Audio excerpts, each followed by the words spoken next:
Я традиционно приветствую всех, кто заинтересовался древними железяками. Сегодня, впрочем, как и всегда, у меня необычный гость. Но необычен он тем, что не похож на предыдущее устройство. Вот он, Kajincha SA1F00B. С первого взгляда может показаться, что это простой ноутбук, хоть и маленьких размеров. Действительно, в разряд у MPC его сложно определить, ведь он не обладает одной из важнейших характеристик. У него нет сенсорного экрана, что обидно. Тем не менее, от этого он не становится менее интересным.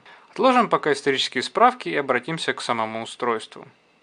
Оно действительно крошечное, ноутбук размером в 2 человеческих ладони. Круче только у Sony, но об этом я как-нибудь еще тоже расскажу.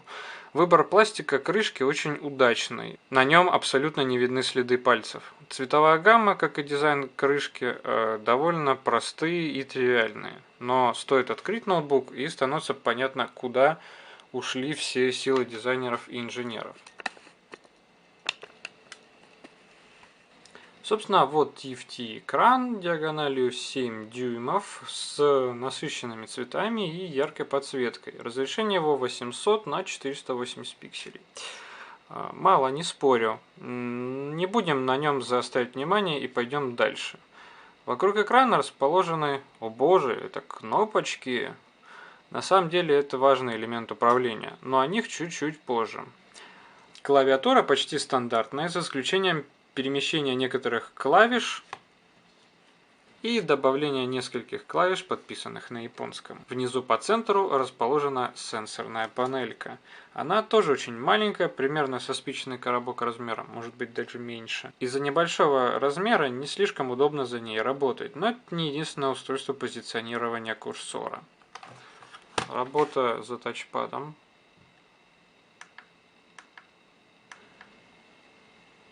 Если вот так взять и повернуть монитор, он, к нашему удивлению, не сломается, а превратится в почти даже себе планшет. Но это неправильно. Хват. Под большим пальцем левой руки у нас джойстик, а справа левая и правая клавиша мыши соответственно. Слева вынесены две кнопки управления яркостью, а справа кнопки прокрутки. Также тут присутствует наклеечка, намекающая на тип установленного процессора. Наклеек тут, кстати, масса. Как вы уже успели заметить, рядом с клавиатурой есть две здоровенных, на которых на православном японском написано о прелестях этого устройства, тентаклях и так далее. Я японского не знаю, поэтому ничего не могу сказать по их поводу. Также рядом с экраном находится микрофон. Вот здесь. Две резиновых ножки вверху, чтобы не царапать пластик. А вот здесь 4 светодиода. Подключение внешнего питания, наличие зарядка батареи, синий зуб и Wi-Fi. Все 4 светятся призрачным зеленоватым светом. Вот в данных местах находятся еще две резиновых ножки. Ну, в моем случае одна, потому что вторая потерялась. Давайте перейдем в режим планшета и поговорим о джойстике. Работать с джойстиком не слишком удобно. Ход его довольно туговат. Невольно вспоминаются времена шариковых мышей. Давайте перейдем на заднюю сторону. Здесь снизу мы можем увидеть два ползунка, предназначенных для вынимания и блокирования батареи. Также здесь есть наклейка с данными лицензии винды и специальная пластиковая вставка с информацией об устройстве. И тут у вас, дорогие любители всего японского, ждет облом. Это устройство сделано в Китае. Вот так вот.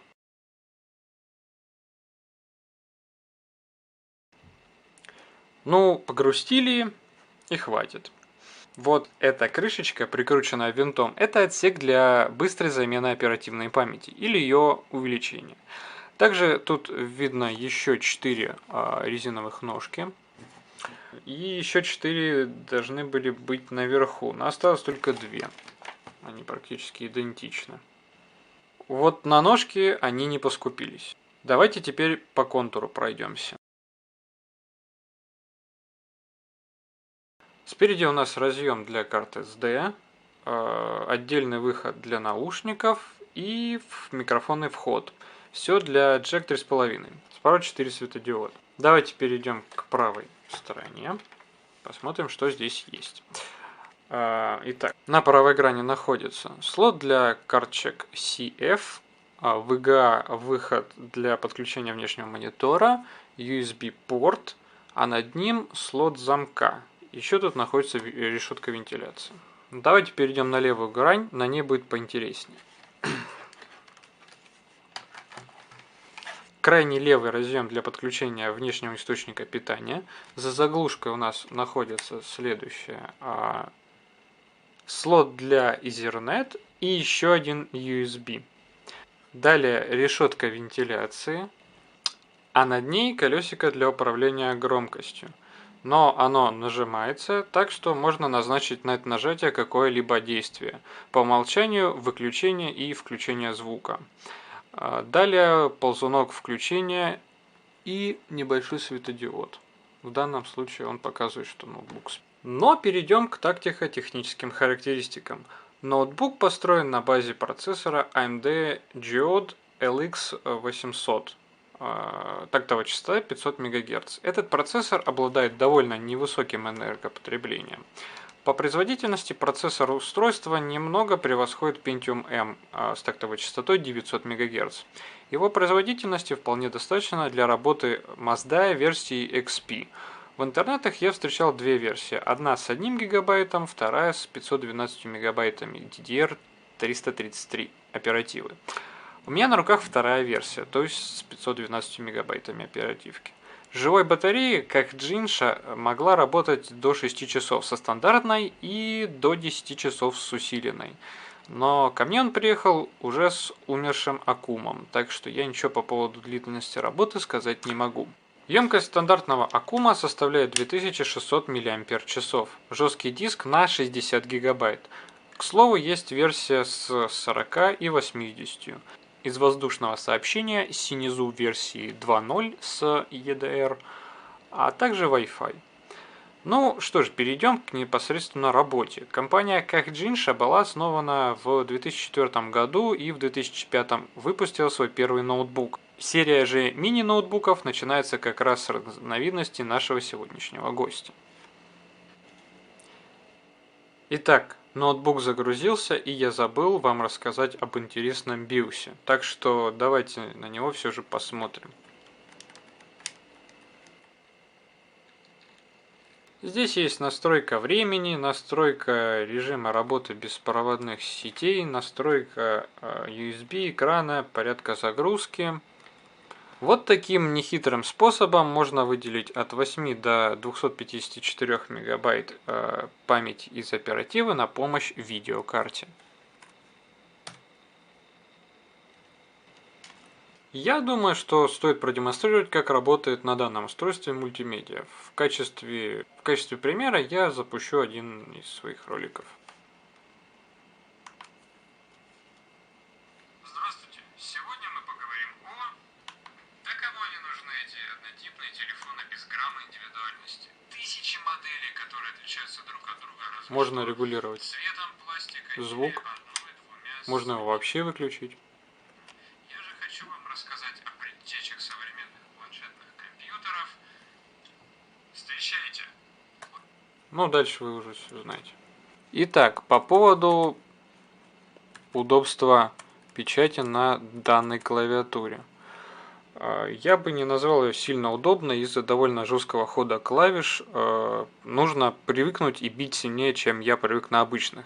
Ко всему прочему, необычное расположение некоторых клавиш немного сбивает с толку. К примеру, вот здесь находится твердый знак, здесь находится буква «Э», а буква «Ё» вообще непонятно где. По поводу блужданий по сети, даже на не слишком современном браузере видны следы подтормаживания. Но для чтения новостей и просмотра картинок с котиками, как вы можете видеть, вполне себе хватает. Хотя, возможно, даже и на котиков не хватает.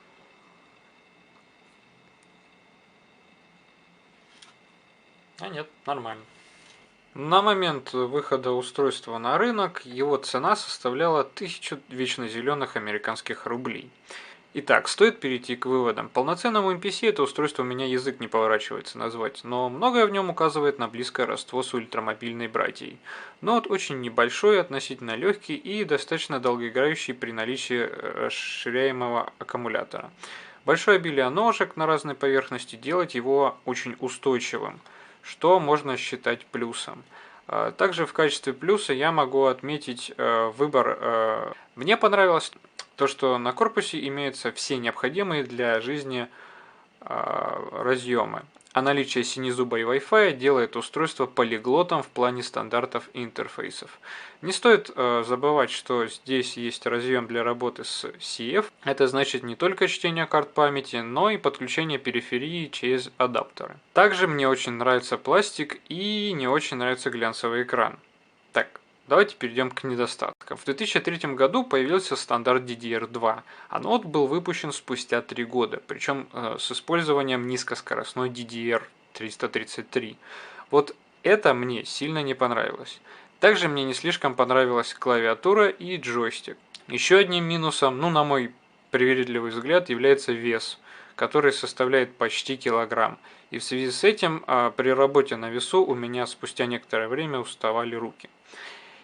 Итого, устройство хоть и получилось очень долгоиграющим, интересным и занятным, особенно умилительно выглядит сенсорная панель, но при этом имеется ряд проблем, которые добавляют ложку дегтя, делая работу за этим устройством не слишком приятной. Итак, если вам понравилось, то делитесь этим видео с друзьями, подписывайтесь, а также заглядывайте на канал Кирилла Лейфера, где он рассказывает о гаджетах прошлого и не только.